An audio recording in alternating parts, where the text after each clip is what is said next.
10 minutes later, we were in free fall.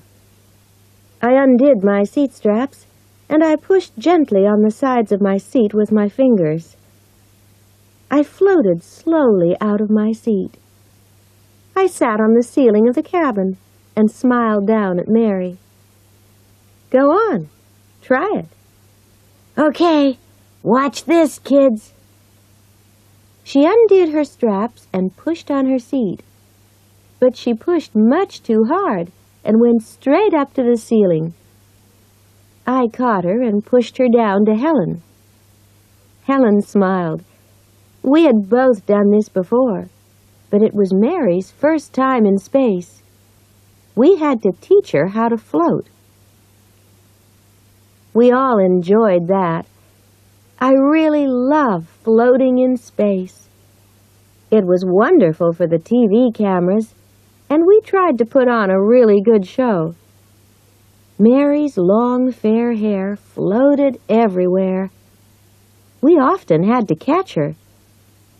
We probably looked like 3 people who were swimming underwater.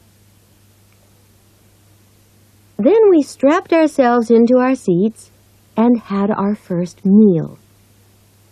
That's a difficult thing, too.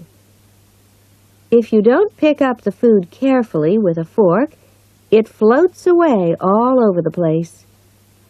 Most of Mary's food floated away. We had to chase it round the cabin. The people who were watching TV on Earth loved that, too. But Mary got tired of playing. She tried to be serious. That was when the trouble started. Helen was working at the back of the cabin. Mary and I were floating at the front and watching the Mediterranean Sea.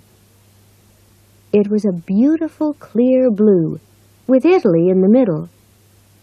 And between us and Italy, something was floating in the sky.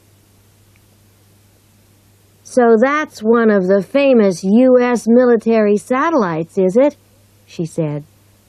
Her voice was loud and clear for the TV. "We have about 30 of those, don't we, Kathy? They can shoot down anyone who attacks the USA, can't they?" I didn't know what to say.